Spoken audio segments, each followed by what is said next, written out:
안녕하십니까. YTN 라디오 황보선의 출발 새 아침 황보선입니다. 대선에서 패한 트럼프 미국 대통령이 마크 에스퍼 국방장관을 해임했습니다. 에스퍼 장관은 예스맨의 대명사였죠. 한때 에스퍼가 아니라 예스퍼라는 별명이 붙을 정도였으니까요. 그런데 인종차별 시위에 군대를 동원하겠다는 트럼프 대통령을 향해서 반대한다는 뜻을 밝혔다가 한마디로 지켰습니다. 예스맨이 눈밖에 나면 이렇게 더 미움받나 봅니다. 트럼프가 벼르는 사람들이 적지 않죠.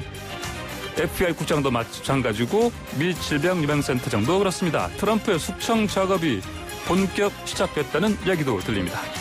퇴임을 2달 남짓 남겨두고도 레임덕은 없다 할까요? 대선 불복 소송이 4년 뒤 재선에 도전하기 위한 포석이라는 분석도 나오고요. 그러나 트럼프 대통령이 퇴임 후에는 각종 형사사건으로 교도소에 가는 미국의 첫 대통령이 될 수 있다는 전망도 나옵니다. 트럼프의 미국 역사 쓰기는 계속되나 봅니다.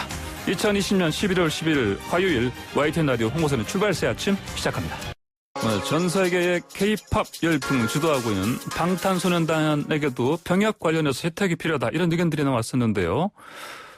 전용기 더불어민주당 의원이 문화나 경제 분야에서 기여도가 높은 대중문화 예술인을 입영 연기 대상에 포함하자는 내용을 담은 법안을 발의했죠. 자, 전용기 의원 연결해서 이야기 나눠보겠습니다. 전 의원님 안녕하십니까? 네, 안녕하십니까? 네, 전 의원께서 병역법 개정안 발의하신 게 한 2달 전쯤인가요? 네, 맞습니다. 네네. 근데 이 법안이 지금 어제 국회 국방위 이제 상정됐군요? 네, 맞습니다. 어저께 상정됐습니다. 네네. 자, 먼저 이 법안 발의하시게 된 이유부터 좀 설명해 주십시오. 네, 사실 이거 지속적으로 이 문제에 대해서 저는 깊게 생각하고 있었습니다. 왜냐하면 병역법으로 인해서 취업 준비 등의 어려움을 겪는 주변인들의 목소리를 좀 많이 들었었거든요. 네. 그래서 47년 된 시대에 뒤처진 병역법을 개선해야 되겠다고 생각을 했었습니다. 예.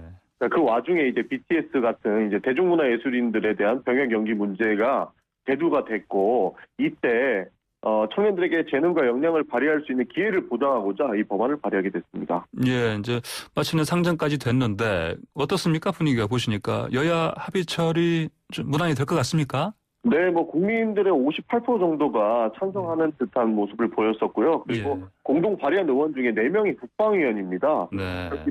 그리고 이제 어제 국방위원회 상정 시기에서 제가 제안 설명도 직접 해서 필요성에 네. 대해서 강조를 했거든요. 예. 아직까지 반대에 대한 의견이 크게 없는 걸로 보아서 무리 없이 11월 내에 통과되지 않을까 이렇게 보고 있습니다. 아, 네. 자, 그러면 이제 그 개정안의 핵심 내용 뭐라고 봐야 되겠습니까? 다시 한번 정리를 해볼까요? 네, 기존에 이제 대학생이나 그다음 연수원생, 그다음 체육 분야에만 이제 입영 연기가 명시되어 있었는데요. 예. 여기에서 대중문화예술인 우수자를 포함하자는 것이 핵심 내용입니다. 예, 그렇군요. 자, 그런데 이제 우리 병역이란 게 이제 국민 정서상 우리나라에서는 예민하지 않겠습니까? 네, 맞습니다. 그래서 이거를 좀 반대하는 목소리도 있습니다. 그러면 이제 네. 이분들은 주로 이것도 대중문화 예술인들은 사실 일반적으로는 성공한 사람들인데, 네. 사실 부도 쌓고, 그리고 병역 혜택까지 보는 거 아니냐, 이런 지적도 네. 있습니다. 어떻게 보십니까? 맞습니다. 병역 특례라는 지적이 많은데요. 예. 저는 병역 연기로 발의를 했기 때문에 면제와 특례라는 전혀 네. 다른 문제라고 생각을 합니다. 예. 사실 20대 70%에 달하는 사람들이 이미 대학생과 대학원생이기 때문에 예. 병역 연기는 자연스럽게 되고 있는 상황이거든요. 네네. 사실상 이제 대중문화예술인이나 e스포츠 선수 같은 경우에는 병역 연기를 위해서 대학원을 가는 이런 불합리한 상황이 연출되고 있었습니다. 네네. 그래서 그 연기라는 권리를 보장해 주는 걸로 접근을 하기 때문에 예. 이건 전혀 특례랑은 다른 문제라고 생각을 합니다. 네, 그러니까 이거는 이제 특혜가 아니라 연기다. 네, 맞습니다. 이렇게 봐야 된다 말씀이시죠? 제가 현역 입영을 전제로 한 연기이기 때문에 네. 전혀 특례랑은 다른 문제라고 보고 있습니다. 네, 그러니까 군대를 안 가는 게 아니고 다만 네. 시기를 늦춰서 가는 맞습니다. 것이기 때문에 이건 특혜는 아니다. 이렇게 네, 보시는군요. 맞습니다. 자, 그러면 이제 정말 우리가 특혜라고 할 수 있는 부분은 이제 우리가 보통 면제 부분 아니겠습니까? 네, 그래서 맞습니다. 그러면은 이제 의원님께서도 사실 이런 면제나 대체봉, 특히 대체봉은 조금 다른 것인데 이런 것들은 네네. 어떤 의견이십니까? 저는 사실 대체복무나 면제에 대해서는 조금 부정적인 면을 많이 나타내고 있습니다. 사실 네. 아직까지 공정성 문제로 많은 국민들에게 사회적 합의가 도달하지 못했다고 생각을 하거든요. 예. 그리고 저 누구나 가야 되는 군대 문제이기 때문에 저는 면제나 대체 복무를 논의하기에는 아직까지 시기가 이르지 않나 이렇게 생각합니다. 네네네. 네. 자, 그러면 이제 상정된 이 개정안에 따라서 만약에 대중문화예술 분야에서 이제 입영 연기 이게 가능해진다면 네. 기준을 좀 명확하게 서야 되지 않겠습니까? 네, 맞습니다. 정확하게 지금 말씀드리기 좀 어렵지만 국방부 내에서 굉장히 보수적으로 예. 이 시행령 작업을 하고 있거든요. 예. 저희가 기존에 이제 합의를 했던 내용들은 문체부 장관이 추천을 받은 자에 대하여서 이제 30대까지 병무총장과 협의하에 연기하는 걸로 기준을 마련하고 있는데요. 예. 충분히 공정한 기준을 세우고 이것을 선발해 나갈 것을 강조했기 때문에 무분별하게 이렇게 할 가능성은 좀 적지 않나 이렇게 생각을 합니다. 네네. 이제 보수적으로 좀 접근하고 있기 때문에 기준을 네네. 세우는 데 있어서 네. 큰 이제 이 법안 자체가 이제 네. 통과가 돼서 만약에 이제 실제로 현실화되더라도 기준이 매우 엄격하기 때문에 어떤 큰 문제는 없을 것이다 이렇게 보신다는 네, 말씀이죠? 맞습니다. 예. 자, 그러면 이렇게 해서 이제 기본적으로 대학원 진학을 통해서라도 이를테면 BTS 멤버들도 그렇게 하지 않았습니까? 네, 그래서 맞습니다. 이제 근데 그렇게 하더라도 28살까지만 연기가 가능한 것이고 현행법상으로는. 네, 맞습니다. 이제 전 의원께서 발의하신 법안 내용에 따라서는 30살까지 가능합니까, 그러면?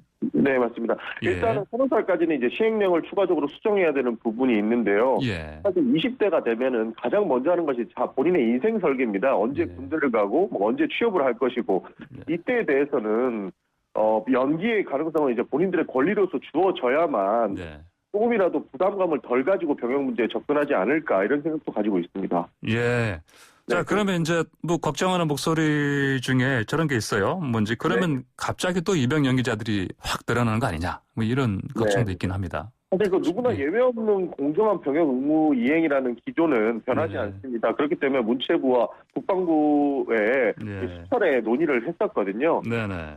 사실 이제 과거 사례를 검토를 해보면 실질적으로 이렇게 연기를 이런 식으로 한 사람들은 많지 않은 것으로 판단을 했었습니다. 예. 그래서 문차별적으로 입영 연기에 대해서 승인을 하는 것도 아니기 때문에 예. 많이 늘어날 수 있다는 우려에 대해서는 크게 걱정을 하지 않아도 된다라고 말씀을 드리고 싶습니다. 이제 아무래도 이제 이런 목소리가 들리는 이유는 또 이제 기본적으로 인구 자체가 그 청년층 자체가 줄어들고 있기 때문에 네, 맞습니다. 그런 상황에서 또 이제 기본적으로 병력 자체가 이제 줄어드는 상황인데 이런 것까지 또 이렇게 생기면은 그럼 또 이제 기본적인 그 우리나라 군인들 수가 현역병 수가 줄어들기 때문에 그런 걱정하는 것도 하시는 일리가 있지 않겠습니까? 네, 맞습니다. 그렇지만 이제 현역 입영을 전제로 한 연기이기 때문에 네. 이게 군인 입대를 할 사람들의 수와는 전혀 관계가 없다라고 보이고 있거든요. 네. 그분이 결국에는 조금 늦게 간다 뿐이지 결국에는 군대를 가기 때문에 네. 이 문제는 사실 논외가 아닌가 저는 그렇게 생각을 합니다. 예. 자, 전 의원께서는 그동안 또 e스포츠인도 이 입영 연기 대상에 포함하자 이런 주장해오지 않으셨습니까? 네, 맞습니다. 저는 e스포츠 같은 새로운 직종에 대해서도 병역 연기는 필요하다라고 주장을 했었는데요. 예. 이 부분은 사실 단계적으로 논의 중입니다. 이번에는 그 대중문화예술인을 포함하고 예. 조금 지나고 나면은 e스포츠도 넣을 생각인데요. 예. 지난번 국정감사에서 이제 박양호 문체부 장관님께 그 e스포츠 선수가 국가에 기여하는 바가 크다라는 예. 것에 동의를 얻었고요. 예. 이제 그 관련 법령은 이제 내년 초 정도에 발의를 해서 또 논의를 할 예정입니다. 예, 예. 그러면 이제 이번 그 법안에는 이게 이제 당연히 e스포츠에는 빠진 것이죠? 네, 이번에는 빠졌습니다. 예, 예, 알겠습니다. 자, 아까 말씀하신 것처럼 이제 청년들 20대가 되면은 이제 병역 자체가 굉장히 그 인생 설계하는데 큰 부분이 되는데 네. 현재 이런 부분에서 이제 방금 말씀하신 것처럼 어떤 병역 연기 부분도 있지만 좀 더 큰 틀에서 그 병역법 어떤 방향으로 좀 개선돼야 한다 이런 의견 있으십니까? 저는 이 법안을 넘어서 그 자연스럽게 병역 연기에 대해서는 예. 20대 초반의 남성들이 좀 선택할 수 있는 기회는 주어져야 된다라고 생각을 하고 있습니다. 예. 그래서 이제 병역 의무, 국방의 의무로 이행을 전제로 한 병역 연기에 관련된 사항들은 본인들이 이제 판단할 수 있게끔 열어줘야 된다고 생각을 하는 거고 예. 좀 더 유연하게 바뀔 필요가 있다라는 예. 생각을 합니다. 예. 이를테면 우리나라의 그 병역법 자체를 이제 중장기적인 틀에서는 뭐 징병제, 모병제 이런 부분에서 좀 고민을 좀 해야 될 시점이 곧 네, 다가오지 않나요? 맞습니다. 어떻게 보십니까? 그런 건? 맞습니다. 저도 동의하는 바이고요. 예. 그 논의가 조금 더 많이 필요하겠지만 네. 단기적으로 이제 모병제에 도달할 필요는 충분히 필요하다고 보고 있습니다. 왜냐하면 그 20대나 30대 그리고 이제 많은 국방의 의무를 하고 계신 분들이 예. 본인들의 이제 권리를 사실 주장하는 것에 많은 문제가 있기 때문에 이것들이 다 개선이 되려면 단계적으로 모병제로 가야 되는데 예. 이 부분도 지금 시기에는 논의하기는 조금 이르다고 판단이 되고요. 예. 지속적으로 많은 토론과 설득 끝에 장기적으로는 모병제로 가는 것에 대해서 저는 동의하는 바입니다. 예. 자, 전 의원께서 또 그 지방세법 일부 개정 법률안도 대표 발의하셨죠? 네, 맞습니다. 예. 이거 왜 어떤 내용입니까? 구체적으로? 사실 그 내국인들과 외국인들에 대한 역차별 문제가 많이 발생하고 있었는데요. 예. 이제 국세청에 따르면은 올해 5월까지 다주택자 외국인이 1,036명이었습니다. 예. 그리고 이제 외국인 소유자가 한 번도 아파트에 거주하지 않은 세대가 7,000건 이상 발생하고 있었습니다. 예. 3분의 1가량으로 보이고 있는데요. 네. 아파트 42채를 보유한 외국인도 있는 만큼 이것이 투기 성격이 굉장히 강하다라는 예. 생각이 들어서 이 법안을 발의하게 됐습니다. 예. 그런데 이제 현행법상에는 외국인들이 주택을 매입할 시에 신고 절차만 요구하게 돼 있거든요. 예. 그래서 이제 취득세나 세금 같은 부분도 내국인 다 동일 조건으로 되어 있는데 네네. 이것이 상당히 불합리하다라는 생각이 들고 있습니다. 이번에 임대차 3법이 통과되면서 네. 그래서 이것에 발맞춰서 저희도 지방세법 개정안을 발의하게 됐습니다. 네. 사실 그럼 이제 외국인들의 어떤 이런 투기성, 부동산 매입이 이게 이제, 특히 최근부터 좀 많아진 걸로 봐야 됩니까? 어떻게 보십니까? 지속적으로 이제 외국인들이 투기하는 성향도 많았었고요. 그리고 예. 이번에 보면은 그 많은 분들이 투기성이 강하다라는 것을 직접적으로 느끼고 있기 때문에 네. 이 상황이 필요하다고 생각했던 겁니다. 예. 네. 이거 이제 그러면은 대표 발의하신 거니까 다른 의원들과 같이 하신 건데, 네, 맞습니다. 그러면은 이제 이렇게, 지방세법 그 개정하게 된 이유가 이제 외국인들의 어떤 투기성, 부동산 매입을 막는다는 거 있고 또 다른 또 이유도 있습니까? 네, 이 주요 내용을 간단하게 말씀을 드리면요. 예. 사실 세계적으로도 비거주 외국인들의 투기성 부동산 취득을 이제 규제하는 추세로 가고 있습니다. 예. 이미 싱가포르나 뭐 캐나다, 호주, 뉴질랜드 같은 이제 선진국들에서는 취득세, 중과세, 그리고 투기세, 공실세 등을 도입을 했습니다. 예. 그리고 이제 홍콩 같은 경우에도 부동산 가격의 30% 이상을 취득세로 납부하게 되는데 이번 개정안 같은 경우에도 국내의 비거주 외국인들이 주택을 매입할 시에는 중과세율 30%를 추가로 부과하는 그런 법률안입니다. 예, 그렇군요. 그러면 이제 이번 법률안도 사실 그럼 무난히 통과되겠습니까? 어떻게 보십니까? 이번에는 조금 더 논의가 필요하지 않나 싶은데요. 예. 저는 이 법안을 통과시키기 위해서 많은 노력을 하려고 하고 있습니다. 그래서 민주당 의원님들께 이 법안의 중요성도 설명을 드리고 같이 뜻을 함께 할 수 있게끔 그리고 국민적 여론을 수렴할 수 있는 절차를 밟을 생각을 하고 있습니다. 예. 자, 그러면 이 법률안 통과된다면, 그 시행된다면, 네. 그 이제 외국인 그 투기성 부동산 매입 이게 좀 네. 해결하는데 실제 효과 기대해봐도 될까요? 네, 충분히 효과가 있을 거라고 생각을 하고요. 이 예. 법률안이 통과가 되면 국내 비거주 외국인들이 이제 주택을 매입할 시에 31%에서 33%의 취득세가 부과됩니다. 예. 그렇기 때문에 외국인들에 의한 투기성 부동산 매입을 차단하기 때문에 시장 경제에 반하는 비정상 거래를 차단할 수 있을 것 같은 효과를 볼 수 있을 거고요. 그리고 이제 부동산 가격 상승의 예방 효과도 충분히 기대할 수 있을 거라고 생각합니다. 예. 그 외국인이라고 좀 말씀하셨는데 주로 어느 나라입니까? 중국으로 봐야 됩니까? 어떻게 봐야 됩니까? 뭐 중국인 자본도 그렇고요. 충분히 뭐 외국 뭐 홍콩이라든지 미국 이런 선진국들에 예. 대한 자본이 들어오는 것에 뭐 다들 똑같이 적용하는 걸로 보고 있습니다. 예. 자, 이전에 전 의원께서는 그 악성 댓글 처벌하는 그 정보통신망법 그 일부 개정안도 발의하지 않으셨습니까? 네, 발의했었습니다. 예. 이건 어떻게 되는 겁니까? 이 법안은?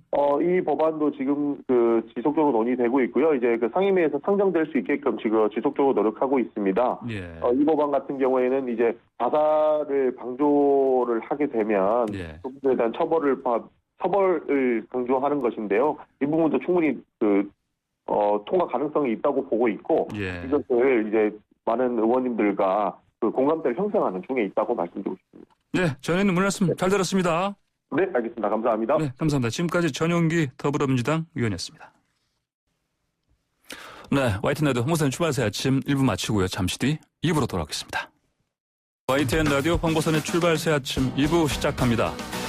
이재용 삼성전자 부회장의 국정농단 사건 파기 환송심 재판이 어제 서울고등법원에서 열렸죠. 자세한 소식 최양호 현대경제연구원 고문과 함께 살펴보겠습니다.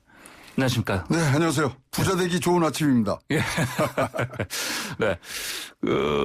최 고모님, 일단 네. 어제 이 재판 이제 보니까 파기환송심 재개의 첫 정식 공판 아니겠습니까? 그렇습니다. 어제 분위기 어떻다고 보셨습니까? 네, 횟수로는 5차 공판이고요. 예. 어저께가 이제 지난 9개월 동안 특검 쪽에서 재판부 기피 신청을 냈었어요. 왜냐하면은 양형 기준에 준법감시위원회의 그런 어떤 유용성을 넣겠다 그래서 거기에 반발해서 했는데 어쨌든 그래서 일단 조용히 끝날 것 같았어요. 공판 절차 갱신이라는 프로세스하고 쌍방의 항소 이유 정리해야 되는데 어저께 휴정까지 갔었습니다. 그래서 그것을 왜 재판부에서 이 양형 기준에 준법감시위원회를 넣느냐로 아주 팽팽해 맞서고 또 말다툼도 있다 보니까 휴정까지 했어요. 고성까지 오갔다. 네, 고성까지 오가고 그러다 보니까 어저께 굉장히 이제 격렬하게 이런 부분들이 됐는데 일단 결과로는 잘 됐습니다. 그래서 준법감시위원회를 이제 그게 잘 되는지 누군가 또 평가를 해야 되지 않습니까? 그러니까 평가 심의회의 세 분을 어저께 모시는 걸로 해서 홍순택 회계사, 잘하지만 삼성바이오로직스의 회계 분식을 최초로 이제 제기하신 분이고요. 그다음에 변호사 한 분하고 전 대법관 이렇게 세 분이 앞으로 이 부분에 대해서 굉장히 잘 운영이 되는가를 판단해서 이제 그것을 법원에다 이제 보고를 하면 법원이 그것을 양형 기준에 그러니까 진정한 사건이 일어난 것에 대해서 반성이 있는 것인가 그리고 이 기업의 범죄를 기업 스스로가 감시하고 관리할 수 있는가를 봐서 그것을 양형 기준에 넣겠다. 그리고 그렇다면 이제 앞으로 이제 어떤 식으로 시간 스케줄이 갈 건가가 궁금해지는데요.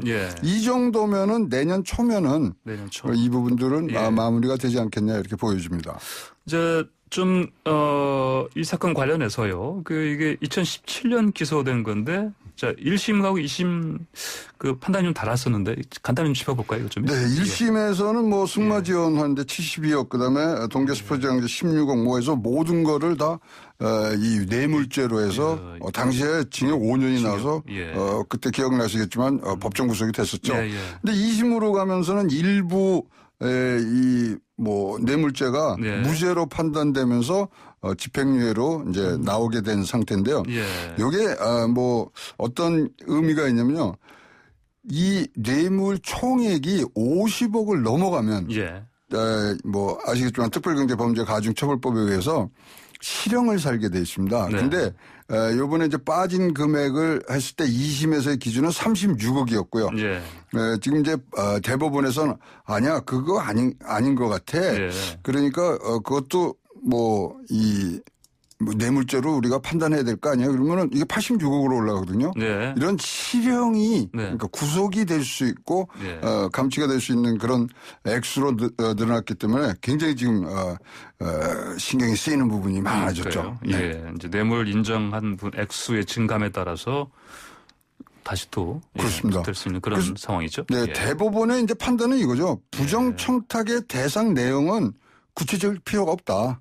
대가가 있고 그다음에 대가성이 있으면 그것으로 충분하기 때문에 그래서 이에 소위 말하는 파기환송을 해서 서울고등법원에 다시 내려보내진 그런 사건이라고 보시면 되겠습니다.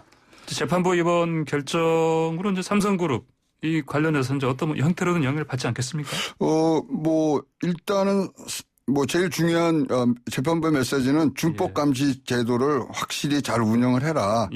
그러는 뜻인데 지금 또 이재용 부회장이 자기가 얘기한 승계를 안 하겠다. 그다음에 노조 활동을 또 활성화시켰다. 이런 것들이 아마 이제 더욱 공고화될 상황이 있는데요. 이것이 지금 이제 이 삼바의 분식회계하고 굉장히 지금 같이 간다고 보시면 돼요. 예. 지금 특검에서 주장하는 내용의 근거는 이 경영 승계에 대해서 부정한 행위가 있었다. 근데 그것의 출발점은 회계 분식이다.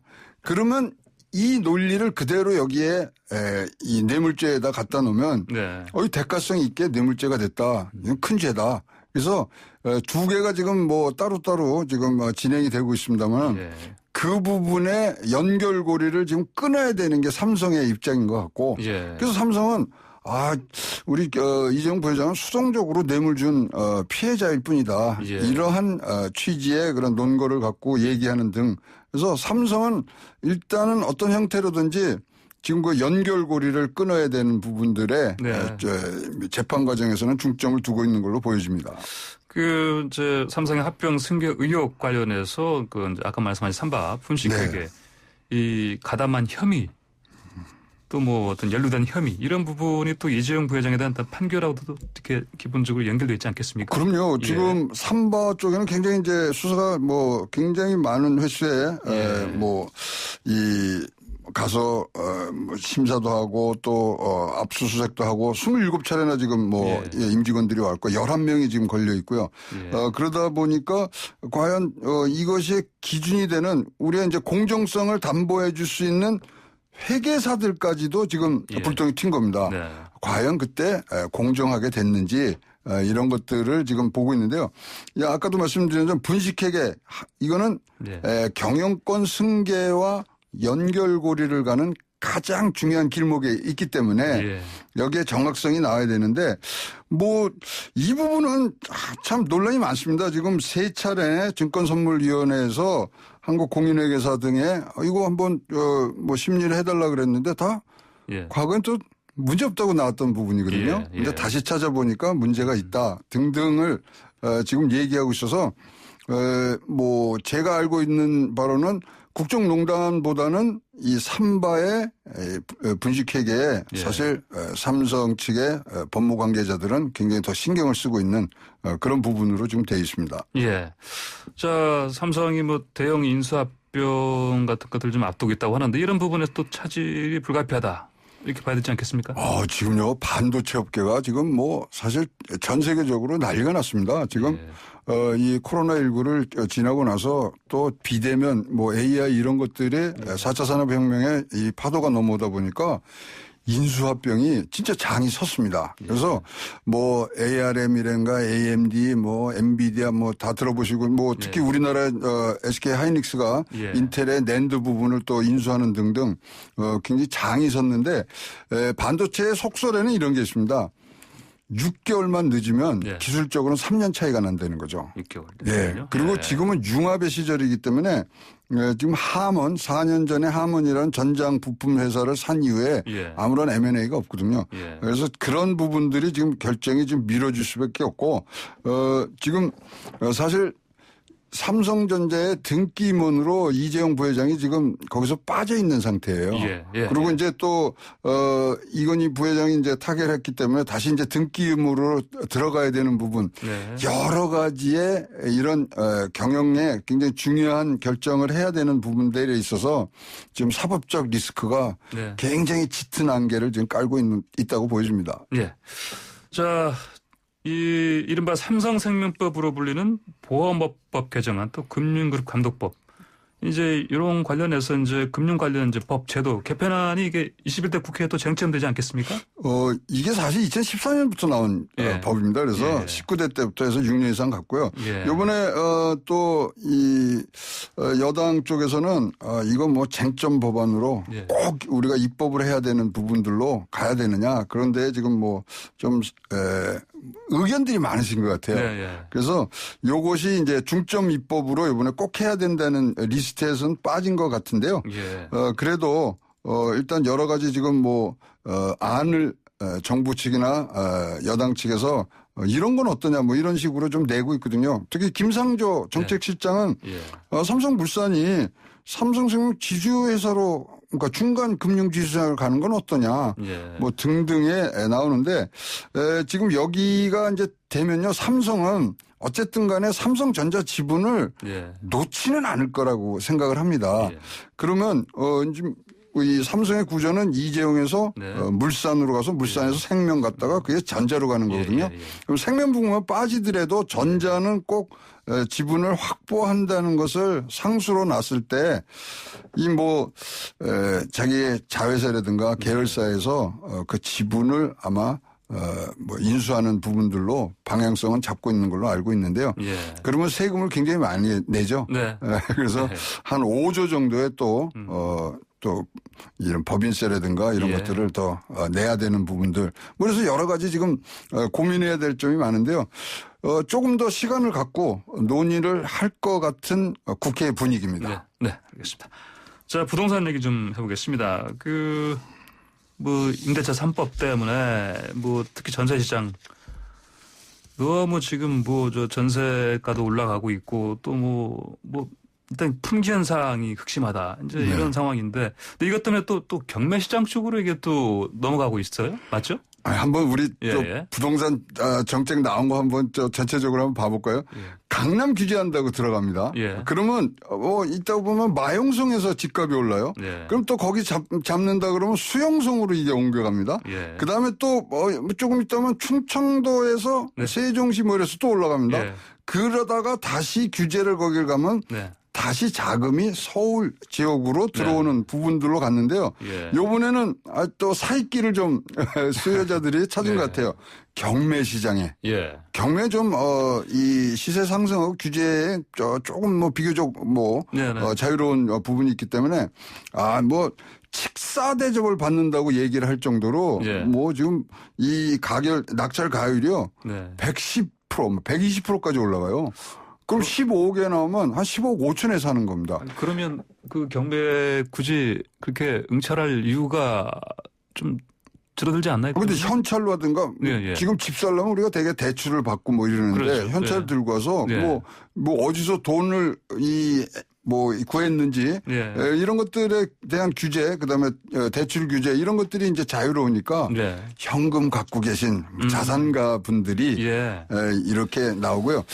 지금 이렇게 이제 뭐 경매시장 뜨겁게 달아오르는 건요. 코로나 시절에 코로나가 창궐했을 때 사실 법원이 셧다운돼 있었지 않습니까?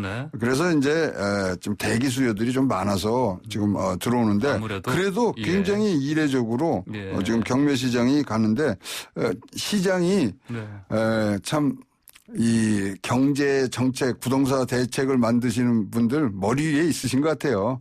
먼저 알고 또 머리 위에서 또 피해가고 이러는데 지금 우리 뭐 23전, 23패란 얘기도 있고 뭐 얘기가 많습니다만은 조금 부동산 대책에서 지금 부족한 점이라고 하면 항상 23번째 대책이 나올 때까지 사각지대가 있었어요.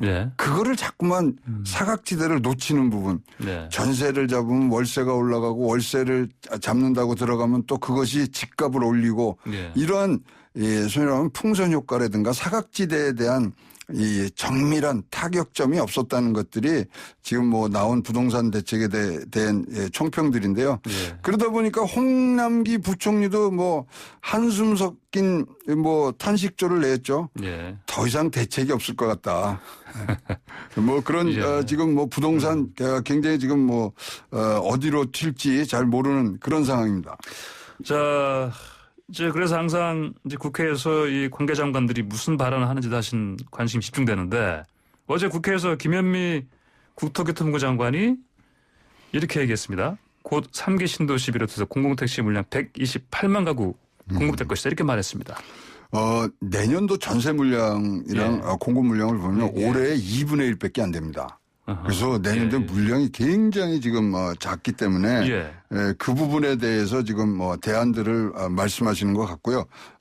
일단 수급이 맞지 않는 한 백약이 무효입니다. 그래서 일단 공급이 늘어나는 부분들에 대한 대책들이 조금 더 이 탄력성을 갖고서 나와줘야 되는데 이렇게 뭐 128만 가구가 공급이 되면 굉장히 뭐 박수 칠만 한데 잘 아시지만 이 부동산 대책이라든가 집을 짓는 거는 대개 뭐 3년에서 5년 정도 시차가 있지 않습니까? 기본 5년은 받지 않겠습니까? 그 뭐 이 토지 수용을 해서 집 짓고 입주하고 이러는데 그래서 그런 부분까지도 지금 다 염두에 두고 지금 얘기를 해야 되는데 조금 한 발 앞서가다 보니까 공급이 못 쫓아왔던 부분. 예. 거기다가 수요만 규제를 하다 보니까 또 왜곡되는 사각 지역에 발생되는 그런 문제점. 이런 것들이 지금 나오고 있습니다만 결국은 지금 뭐 전세 잡자고 방향을 틀었지만 예. 집값이 올라가는 그냥 뭐 기이한 현상들이 나오는 것이 좀 걱정되고요. 지금 뭐 전 세계에 예. 이 풍조가 뭐냐면요.